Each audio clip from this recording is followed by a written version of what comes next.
So yun, okay, KGX, kamusta kayong lahat? So tama nga naman, no? Tama nga naman si Michael Saylor. So ngayon, 360 USDT tayo today, no? So dahil dito sa area na to, rejected. So naglong position tayo. And then okay naman. So 20% lang lagi. Yun lang naman ang lagi kong sinasabi. 20% to 25% profit is good, di ba? And then kung titingnan natin dito sa area na to, so 1, 2, 3 or 4, sabihin natin 4 na possible rejection dito sa area na to, and then 1, 2, 3, 4, so 5, no, 5 rejection, 6 pa nga, di ba? 6 rejection niya dito sa area na to. So possible ito talaga yung pinaka support natin. So sabi nga dito ni Michael Saylor, tuloy si Seth, kasi si Michael Saylor, ito lang, banggitin lang natin ito. Sabi niya charter, asan na ba yun? So nawawala, ayan.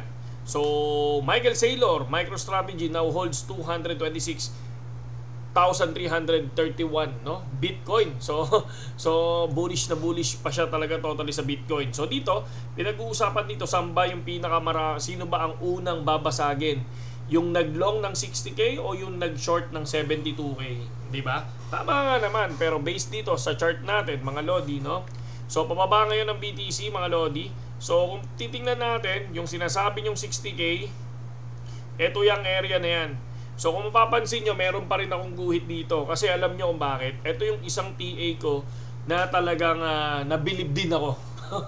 So kung mapapansin nyo, yung TA na yan, biglang lumipad yan hanggang dulo, di ba? So solid na solid yan. Tsaka yung TA ko sa 42,000, no? 42,000 and 48,000. Yun yung doon ako nagulat, doon sa TA na yun. Kahit ako nagulat na yung pala yung lilipad talaga eh. Diba? So far, kung mapapansin natin, ang BTC ngayon ay pababa, no? So falling wedge pattern, yung nakikita natin sa kanya. So rejection. So possible, pag dito pumunta yan sa 65.1, possible umangat, no? Pero pag bumagsak dito yan, no? Sa 63.438. 63.438. Okay. So ngayon, ang gagawin natin, yung sa ilalim natin, dito sa area na to, syempre di-delete na natin yan. Okay, papalitan natin. 63.438. Yung nakikita ko na support naman, no? Bago tuluyan bumagsak, mga lodi. After nyan, syempre may tinitingnan tayo dito sa ilalim na 60k. May tinitingnan din tayo sa 61,200, no? Bago bumagsak, mga idol, ng 60k na sinasabi natin, meron pang 62.2, okay? So dito sa area na to, dito muna tayo magpo-focus, no? Yan.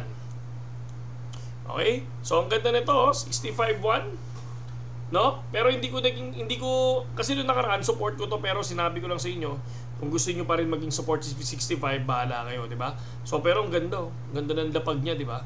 So pinaka-support natin dito ngayon ay si 63.438, mga idol, okay?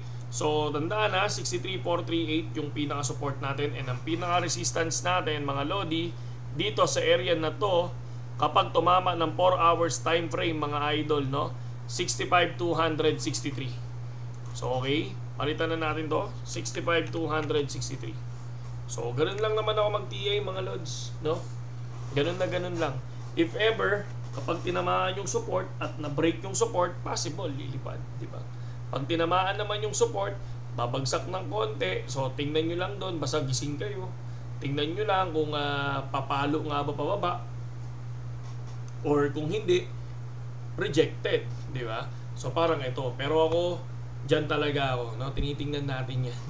So pag pumalo dito sa area na to, mag-short position na tayo. Kasi ako, ilang rejection na yan eh, no? So siguro sa pang 7 rejection, siguro possible mag-i-in na tayo yan. Okay? So yun lang sa ngayon yung ating video dyan. Sa mga wala pang BitGet, nandiyan lang yung link natin sa description. And focus tayo doon din sa mga airdrop, kasi sayang, libre lang, di ba? Yung hamster libre lang. Sayang nga, nahuli ako doon, mga lodi. Pero sayang, kahit pa paano meron pa rin naman, di ba? So ang gusto ko lang doon, kahit pa paano magkaroon ako ng airdrop, kahit na sabi mo worth 5k, 7k, good na yun, di ba? So sarap na rin yun.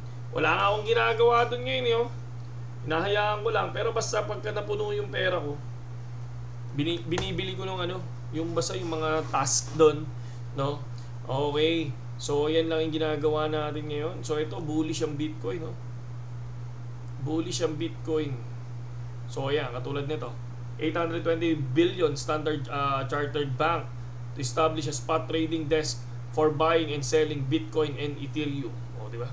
So, check lang natin yung mga news, pero importante, meron tayong guhit, mga idol. Okay? Sino mauuna? 60K, 72K. Okay? Saludo sa lahat.